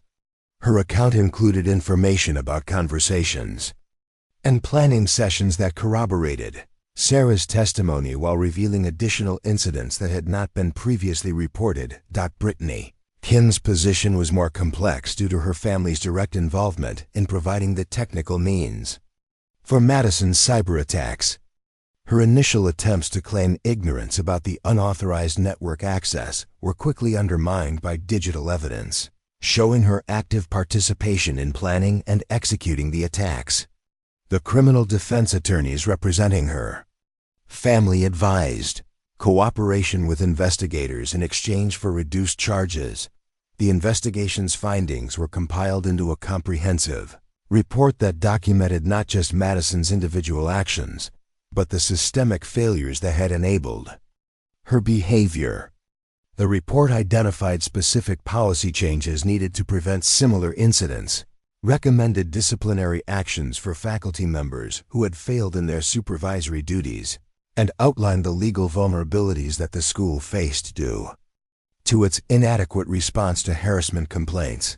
Dr. Hartwell's presentation of the investigation findings to the school's Board of Trustees resulted in immediate and dramatic changes to Riverside Academy's policies and procedures. The board voted to implement new harassment reporting protocols, mandatory training for all faculty and staff, and independent oversight of disciplinary procedures. The changes were designed not just to address the immediate crisis, but to prevent future incidents through systemic reform. The most significant immediate consequence was the decision to expel Madison, Ashley, and Brittany from Riverside Academy effective immediately. The expulsions were based not just on their harassment of Sarah, but on their violations of computer fraud statutes and their systematic undermining of the school's academic integrity. The board's decision was unanimous and included a recommendation that other schools be notified of the circumstances surrounding their expulsions. The ripple effects extended beyond the immediate participants to affect the broader culture of Riverside Academy. Students who had previously felt powerless to challenge influential bullies began speaking up about their experiences. Faculty members who had avoided difficult conversations with powerful families began enforcing policies more consistently. The administration implemented new procedures designed to ensure that all students, regardless of their family's social or economic status, would be protected from harassment and discrimination. Sarah's vindication came with mixed emotions. While she felt satisfaction at seeing justice served, she also recognized the destruction that Madison's campaign had caused not just to her own academic prospects, but to the entire school community. The investigation had revealed that multiple students had been harmed by Madison's behavior, and the institutional failures had created an environment where harassment could flourish unchecked. The most profound change was in how Sarah was perceived by her classmates and teachers. The revelation of her photographic memory and her strategic approach to documenting harassment transformed her from a victim into a symbol of resilience and intelligence. Students who had previously avoided her out of fear of Madison's retaliation now sought her out to express their admiration for her courage in standing up to systematic abuse.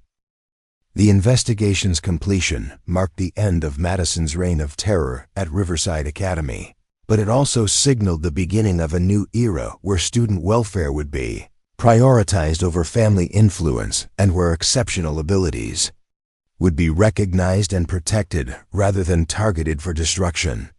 The ripple effects of Sarah's courage would continue to influence the school's culture for years to come.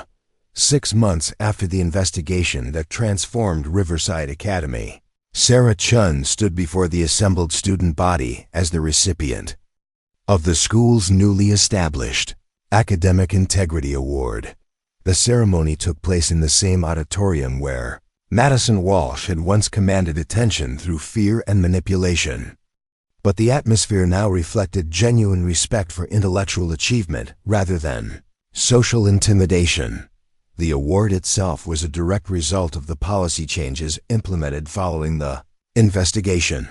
Dr. Hartwell and the Board of Trustees had recognized that the school's previous culture had failed to protect and celebrate students who demonstrated exceptional academic abilities, particularly those from underrepresented backgrounds. The Academic Integrity Award was designed to honor students who not only achieved excellence, but who also demonstrated courage in upholding ethical standards despite personal cost. Sarah's acceptance speech was characteristically thoughtful and precise, drawing on her photographic memory to reference specific examples of positive changes she had observed throughout the school. She spoke about classmates who had found the courage to report harassment, teachers who had implemented more equitable grading practices, and administrators who had created transparent procedures for addressing student concerns. Her words carried the authority of someone who had personally experienced the worst of institutional failure and had played a crucial role in creating systematic improvement. The most significant change in Sarah's personal circumstances came through an unexpected source: the legal settlements resulting from the investigation. The Kim family's technology company had agreed to pay substantial damages to compensate for the privacy violations and cyber attacks that had destroyed Sarah's college applications. The settlement included not only financial compensation, but also funding for a college preparation program designed to help Sarah rebuild her academic portfolio and apply to universities during the following admission cycle. The legal victory had provided Sarah with resources that extended far beyond her immediate educational needs. The settlement included provisions for counseling services, academic support, and even assistance with her mother's medical school debt. For the first time in her life, Sarah's family was financially secure enough to make educational decisions based on opportunity rather than economic necessity. The restoration of Sarah's college prospects had been a complex process that required the cooperation of multiple universities and admissions professionals. When news of the cyber attacks became public, several prestigious institutions had reached out to offer Sarah special consideration for admission. Harvard, MIT, and Stanford had all expressed interest in a student whose story demonstrated not only exceptional academic ability, but also remarkable resilience and ethical courage. The admissions process had been unlike anything Sarah had previously experienced. Instead of competing against thousands of other applicants, she found herself in the unique position of being actively recruited by universities that wanted to associate their institutions with her story of triumph over adversity. The irony was not lost on her that Madison's attempt to destroy her college prospects had ultimately created opportunities that would have been impossible through conventional applications. Sarah's decision to accept Harvard's offer of admission had been influenced by the university's commitment to supporting students with unique cognitive abilities. Harvard's neuroscience program included researchers who were studying hyperthymesia and other forms of enhanced memory, providing Sarah with opportunities to contribute to scientific understanding of her own condition while pursuing her academic interests in law and public policy. The transformation of Riverside Academy's culture had been gradual but profound. The harassment reporting system implemented after the investigation had created a safe environment for students to address conflicts before they escalated into systematic abuse. The new policies included mandatory training for all faculty and staff, regular climate surveys to monitor student experiences, and an independent ombudsman position to ensure that complaints were handled fairly regardless of family influence or social status. The impact on other students had been particularly significant. Danny Chun, Madison's previous target, had flourished in the new environment and had been elected to the student council with a platform focused on academic support and peer mentorship. His transformation from victim to student leader demonstrated the positive changes that were possible when schools prioritized student welfare over social hierarchies. The most unexpected development had been the emergence of a student-led support network for academically gifted students from underrepresented backgrounds. Sarah had been instrumental in establishing this group, which provided peer mentoring, study support, and advocacy for students who might otherwise feel isolated or targeted. The network had grown to include dozens of students and had become a model for other schools seeking to create more inclusive environments for exceptional learners. The legal consequences for Madison and her associates had been severe, but had also provided opportunities for reflection and potential redemption. Madison had been sentenced to community service and required to attend counseling sessions focused on empathy development and conflict resolution. The court-mandated therapy had been designed not just as punishment, but as an opportunity for genuine personal growth and accountability. Madison's response to her consequences had been mixed. Her initial attempts to manipulate the narrative and avoid responsibility had gradually given way to what appeared to be genuine remorse as she began to understand the full impact of her actions. The counseling sessions had forced her to confront the underlying insecurities and entitlement that had driven her harassment campaign, creating possibilities for authentic change that had seemed impossible during the height of her reign of terror. Encounter between Sarah and Madison. 6 months after the investigation had been carefully orchestrated by their respective counselors as part of a restorative justice process. The meeting took place in a neutral location with professional supervision, designed to provide both young women with closure and opportunities for healing. The conversation had been awkward and painful, but it had also revealed the extent to which both had been changed by their experiences. Madison's apology had been more comprehensive and genuine than Sarah had expected. The former bully had acknowledged not just the specific actions she had taken, but the broader pattern of cruelty and manipulation that had characterized her behavior.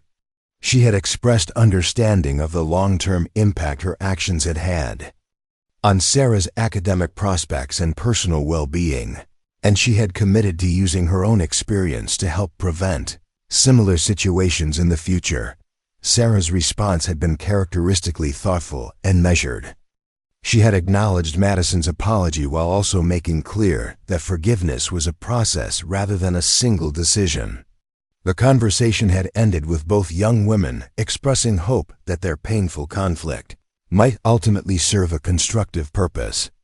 By helping other students and schools address harassment more effectively, the broader impact of Sarah's case had extended far beyond Riverside Academy to influence policy discussions at the state and national level.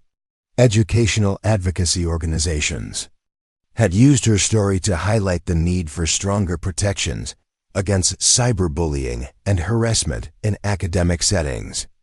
The case had been cited in legislative hearings about privacy rights in educational institutions and had contributed to the development of new FEDERA guidelines for investigating technology-based harassment. Sarah's photographic memory had evolved from a source of isolation and targeting into a powerful tool for positive change. She had begun working with researchers to better understand her condition and to develop educational strategies that could help other students with similar abilities. Her unique cognitive gifts had become a source of pride and purpose rather than something to hide or minimize. The media attention surrounding Sarah's case had been carefully managed to protect her privacy while highlighting the broader issues of academic harassment and institutional accountability. Several news organizations had featured her story as an example of how individual courage could create systemic change, and she had received invitations to speak at conferences and events focused on educational reform.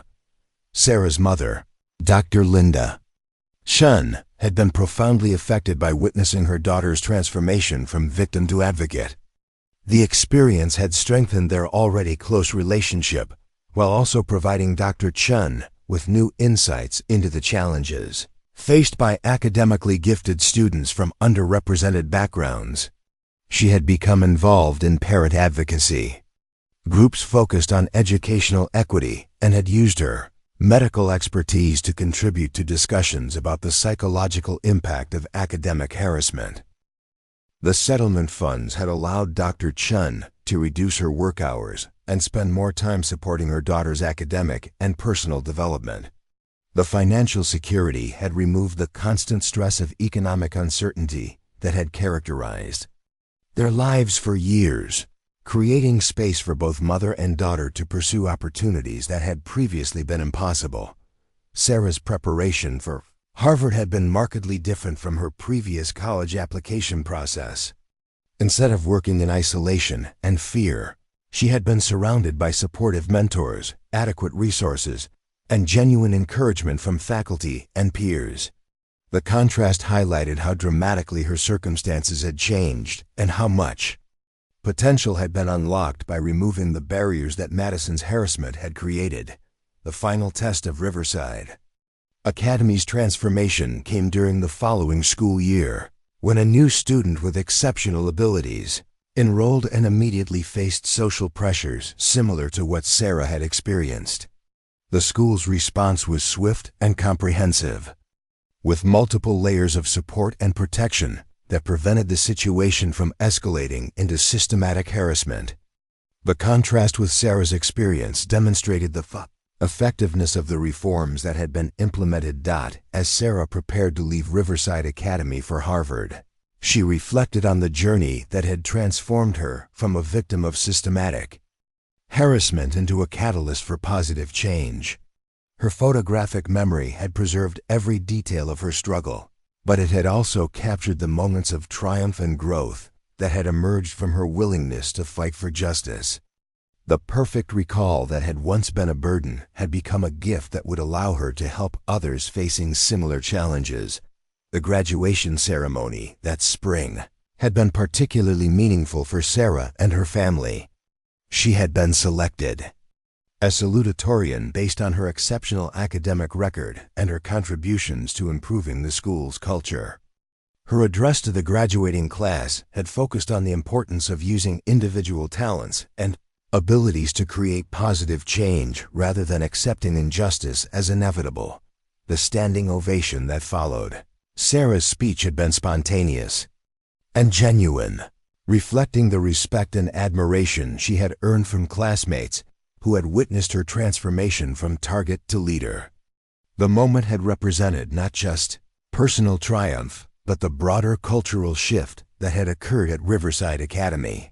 Under her influence, Sarah's story had become a powerful example of how exceptional abilities, when properly supported and protected, could create benefits that extended far beyond individual achievement. Her photographic memory had not only helped her survive and overcome systematic harassment, but had also provided the tools necessary to document problems and create solutions that would protect future students from similar experiences. As she looked toward her future at Harvard and beyond, Sarah understood that her experiences at Riverside Academy had prepared her not just for academic success but for a lifetime of advocacy and service. The skills she had developed in documenting injustice, building coalitions, and creating positive change would serve her well in whatever career path she chose to pursue. The girl who had once tried to remain invisible had become a powerful voice for justice and reform, demonstrating that true strength came not from avoiding conflict, but from standing up for what was right, even when the cost was high. The equilibrium that had been established at Riverside Academy was not perfect, but it represented a fundamental shift toward justice, accountability, and respect for all students regardless of their background or abilities. Sarah's courage had created ripple effects that would continue to influence the school's culture for generations to come, ensuring that future students would benefit from the positive changes that had emerged from her willingness to fight back against systematic harassment. 5 years after graduating from Riverside Academy, Sarah Chun stood in the Supreme Court of the United States, preparing to argue her first case as a civil rights attorney. The marble columns and ornate ceiling of the nation's highest court provided a fitting backdrop for the culmination of a journey that had begun with a deleted homework assignment and evolved into a career dedicated to protecting the vulnerable from systematic oppression. The case before the court, Digital Privacy Coalition v. Educational Technology Systems, had originated from the precedent set by Sarah's own experience with cyber harassment at Riverside Academy. The legal principles established during her high school ordeal had been refined and expanded through years of subsequent litigation, creating a comprehensive framework for protecting student privacy and holding educational institutions accountable. for systematic harassment. Sarah's photographic memory had evolved into one of the most powerful tools in civil rights law. Her ability to recall every detail of legal precedents, witness testimonies, and case documents had made her legendary among her colleagues at the American Civil Liberties Union. But more importantly, her personal experience with institutional failure and ultimate triumph had given her an unshakable commitment to ensuring that other students would never endure what she had suffered. The Supreme Court case represented the culmination of a legal strategy that had been developing since Sarah's freshman year at Harvard Law School. Her law review article on photographic memory as legal evidence had been groundbreaking, establishing new standards for the admissibility of enhanced memory testimony in civil rights cases. The research had been informed by her own experiences while contributing to legal scholarship that would protect future generations of students with exceptional cognitive abilities. The courtroom was filled with representatives from educational institutions, civil rights organizations, and technology companies, all waiting to hear arguments that would determine the scope of privacy protections in academic settings. Sarah's opening statement drew upon her personal experience without revealing the specific details of her own case, using her story as a foundation for broader legal principles that would protect millions of students across the country. "Your Honors," Sarah began, her voice carrying the confidence that came from years of advocacy and the absolute certainty that came from perfect recall. "The question before this court is not merely about technology or privacy. It is about whether our educational institutions will be places where all students can thrive, or whether they will continue to be environments where systematic harassment can flourish under the protection of institutional indifference." The argument that followed was masterful in its precision and powerful in its moral clarity. Sarah's photographic memory allowed her to cite specific case law, reference exact statutory language, and respond to judicial questions with a level of detail that impressed even the most experienced Supreme Court observers. But the true power of her presentation came from the authentic passion that informed every word, the voice of someone who had lived through the consequences of institutional failure and had dedicated her life to preventing others from suffering similar harm. Justice Elena Kagan's questions revealed the complexity of the issues at stake. "Ms. Chun, how do we balance the legitimate needs of educational institutions to maintain order and discipline with the privacy rights of students who may be victims of harassment?" Sarah's response drew upon years of research and advocacy.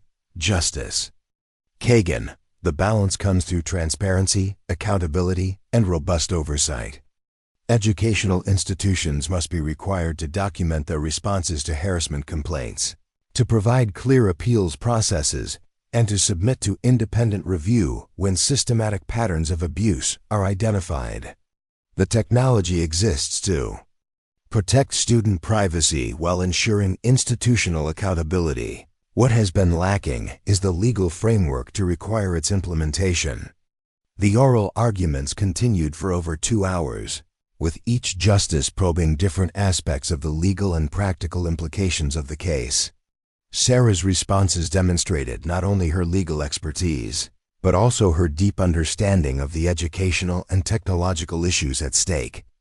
Her ability to synthesize complex information and present it clearly had been honed through years of experience, but it was rooted in the photographic memory that had once made her a target for harassment. The Decision and Digital Privacy Coalition (V) educational technology systems would not be announced for several months, but Sarah's performance during oral arguments had been universally praised by legal commentators and civil rights advocates. More importantly, the case had focused national attention on issues of educational equity and institutional accountability, creating momentum for broader reforms that would benefit students across the country. Sarah's personal life had flourished alongside her professional success. Her relationship with Dr. Marcus Williams, a neuroscientist she had met during her graduate research on memory and cognition, had evolved into a partnership that combined personal happiness with shared commitment to using their unique abilities for positive social change. Marcus's research on enhanced memory had been informed by Sarah's experiences, while her legal advocacy had been strengthened by his scientific insights. The couple's engagement had been announced in a way that reflected their shared values and commitment to privacy. Rather than a traditional announcement, they had chosen to share their news through a joint article in the Harvard Law Review and Nature Neuroscience, discussing how their personal relationship had contributed to their professional collaboration and their shared commitment to protecting individuals with exceptional cognitive abilities. Dr. Linda Chun had watched her daughter's transformation with a mixture of pride and amazement. The shy, frightened girl who had once struggled to navigate the social dynamics of high school had become a confident advocate who argued cases before the nation's highest court.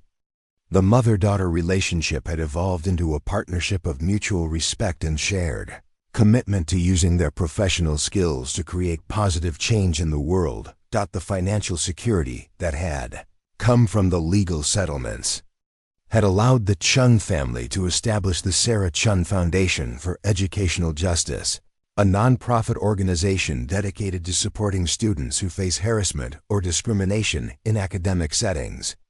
The foundation provided legal representation, counseling services, and advocacy support to students across the country, with a particular focus on those from underrepresented backgrounds who might otherwise lack access to effective legal resources.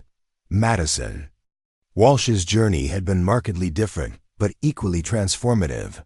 The court-mandated counseling and community service had evolved into a genuine commitment to making amends for the harm she had caused.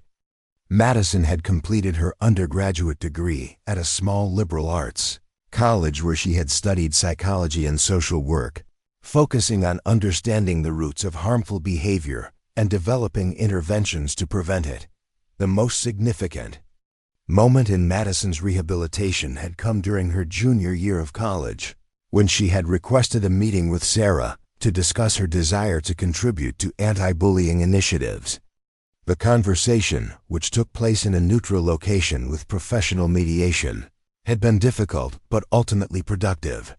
Madison's genuine remorse and commitment to positive change had been evident, and Sarah had been impressed by the depth of her transformation. Madison's subsequent work with the Sarah Chun Foundation had been controversial but ultimately effective. Her unique perspective as someone who had perpetrated systematic harassment provided valuable insights into the psychology of bullying and the institutional factors that enabled it.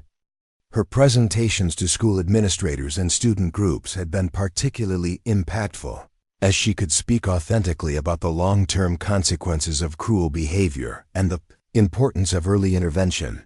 The collaboration between Sarah and Madison had been closely monitored by mental health professionals and legal advisors, but it had ultimately proven beneficial for both women and for the broader mission of preventing harassment in educational settings. Their joint presentations had been featured at conferences and training sessions across the country, providing a powerful example of how personal transformation and restorative justice could create positive change. Ashley Morrison had chosen a different path, using her family's resources to establish a network of therapeutic boarding schools that specialized in addressing behavioral issues among privileged adolescents. Her own experience with the consequences of harassment had informed her understanding of the need for early intervention and comprehensive support for students who exhibited problematic behaviors. The schools had been successful in helping students develop empathy and accountability while addressing the underlying issues that often led to bullying behavior. Brittany Kim had faced the most severe long-term consequences due to her family's technology company's role in the cyber attacks. The criminal charges had been resolved through a plea agreement that included significant financial penalties and ongoing oversight of the company's security practices. Brittany had used the experience as motivation to become a cybersecurity expert, with a particular focus on protecting educational institutions from privacy violations and harassment. The broader impact of Sarah's case had continued to evolve. Over the years, with new legal precedents and policy changes building upon the foundation established during her high school experience, the Sarah Chen standards had been adopted by educational institutions across the country, creating comprehensive frameworks for addressing harassment and protecting student privacy. The standards had been particularly influential in shaping federal policy, with several congressional hearings citing Sarah's case as evidence of the need for stronger protections for students in academic settings. The 10th anniversary of the Riverside Academy investigation had been marked by a conference on educational justice that brought together hundreds of educators, legal professionals, and advocates. Sarah's keynote address had reflected on the progress that had been made while acknowledging the work that remained to be done. Her photographic memory had allowed her to recall specific details from her high school experience, but her focus had been on the future and the continued need for vigilance in protecting student rights. The most moving moment of the conference had come when Danny Chun, now a successful educator and advocate, had presented Sarah with a special recognition award on behalf of all the students who had been helped by her courage and advocacy. The presentation had been accompanied by testimonials from dozens of individuals whose lives had been changed by the legal precedents and policy reforms that had originated from Sarah's case. The Supreme Court's decision in Digital Privacy Coalition v. Educational Technology Systems was announced on a quiet Tuesday morning in June. The court's unanimous opinion, written by Chief Justice John Roberts, established comprehensive privacy protections for students in educational settings while creating clear accountability standards for institutions and technology companies. The decision cited Sarah's case as a foundational precedent and praised her advocacy as an example of how individual courage could create systematic change. Sarah's reaction to the Supreme Court victory had been characteristically thoughtful and focused on the future. In interviews with legal publications and civil rights organizations, she had emphasized that the decision represented not an ending but a beginning, a foundation for continued advocacy and reform that would protect future generations of students from the kind of systematic harassment she had experienced. The personal cost of Sarah's advocacy had been significant, with years of intense legal work and public scrutiny taking a toll on her personal relationships and mental health. But the support of her family, friends, and colleagues had sustained her through the most challenging periods, and the knowledge that her work was creating positive change had provided motivation to continue, even when the personal cost was high. As Sarah stood on the steps of the Supreme Court after the decision was announced, surrounded by supporters and advocates who had worked alongside her for years, she reflected on the journey that had brought her to this moment. The photographic memory that had once made her a target for harassment had become the foundation for a career dedicated to protecting others from similar harm. The shy, frightened girl who had once tried to remain invisible had become a powerful voice for justice and reform. The future stretched ahead with new challenges and opportunities. Sarah's work with the ACLU would continue, with new cases and advocacy efforts building upon the precedents established through years of litigation. Her personal life would evolve as she and Marcus planned their wedding and considered starting a family. The Sarah Chen Foundation would expand its reach, providing support to an ever-growing number of students who faced harassment and discrimination in educational settings. But perhaps most importantly, Sarah's story would continue to inspire others who found themselves facing systematic oppression and institutional indifference. The knowledge that even the most powerful and protected perpetrators could be held accountable, that even the most deeply entrenched systems could be reformed, and that individual courage could create lasting change, these lessons would continue to motivate advocates and activists for generations to come. The girl who had once stared at a blank computer screen where her homework should have been, who had felt powerless in the face of systematic harassment, had become a symbol of hope and transformation. Her photographic memory had preserved every detail of her struggle, but it had also captured the moments of triumph and growth that had emerged from her willingness to fight for justice. The perfect recall that had once been a burden had become a gift that would continue to protect and empower others for years to come. Sarah Chun's story was far from over, but this chapter, the transformation from victim to advocate, from target to protector, from silence to powerful voice, had reached its conclusion. The legacy of her courage would continue to create positive change long after the specific details of her high school experience had faded from public memory. The equilibrium she had helped establish would protect countless students who would never know her name but would benefit from her willingness to stand up for justice. When the personal cost was high, the final victory belonged not just to the Supreme Court's decision in Digital Privacy Coalition v. Educational Technology Systems was announced on a quiet Tuesday morning in June. The court's unanimous opinion, written by Chief Justice John Roberts, established comprehensive privacy protections for students in educational settings while creating clear accountability standards for institutions and technology companies. The decision cited Sarah's case as a foundational precedent and praised her advocacy as an example of how individual courage could create systematic change. Sarah's reaction to the Supreme Court victory had been characteristically thoughtful and focused on the future.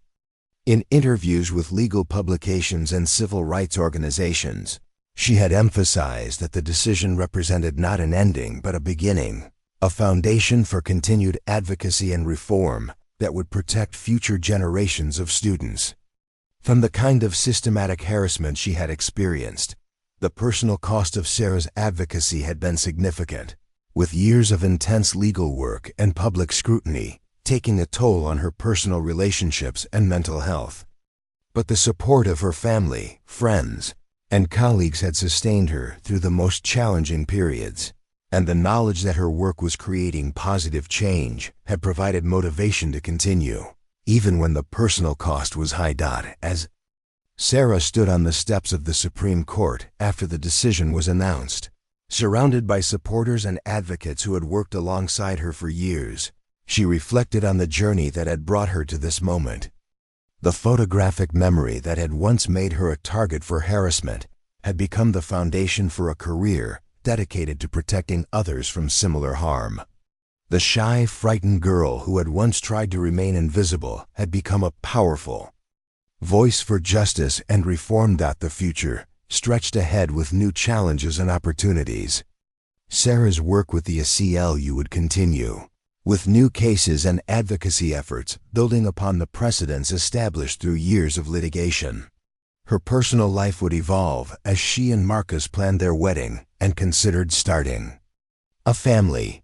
The Sarah Chun Foundation would expand its reach, providing support to an ever-growing number of students who faced harassment and discrimination in educational settings. But perhaps most importantly, Sarah's story would continue to inspire others who found themselves facing systematic oppression and institutional indifference. The knowledge that even the most powerful and protected perpetrators could be held accountable, that even the most deeply entrenched systems could be reformed, and that individual courage could create lasting change, these lessons would continue to motivate advocates and activists for generations to come. The girl who had once stared at a blank computer screen where her homework should have been, who had felt powerless in the face of systematic harassment, had become a symbol of hope and transformation. Her photographic memory had preserved every detail of her struggle, but it had also captured the moments of triumph and growth that had emerged from her willingness to fight for justice. The perfect recall that had once been a burden had become a gift that would continue to protect and empower others for years to come. Sarah Chun's story was far from over, but this chapter, the transformation from victim to advocate, from target to protector, from silence to powerful voice, had reached its conclusion. The legacy of her courage would continue to create positive change long after the specific details of her high school experience had faded from public memory. The equilibrium she had helped establish would protect countless students who would never know her name but would benefit from her willingness to stand up for justice. When the personal cost was high, the final victory belonged not just to Sarah, but to every student who would grow up in a world where systematic harassment was no longer tolerated, where exceptional abilities were celebrated rather than targeted, and where the power of perfect memory had been transformed from a source of isolation into a tool for justice and positive change. Up next, you've got 2 more standout stories right on your screen. If this one hits the mark, you won't want to pass these up. Just click and check them out. And don't forget to subscribe. And turn on the notification bell so you don't miss any upload from us. Sarah, but to every student who would grow up in a world where systematic harassment was no longer tolerated, where exceptional abilities were celebrated rather than targeted, and where the power of perfect memory had been transformed from a source of isolation into a tool for justice and positive change. Up next, you've got 2 more standout stories right on your screen. If this one hits the mark, you won't want to pass these up. Just click and check them out. And don't forget to subscribe and turn on the notification bell so you don't miss any upload from us.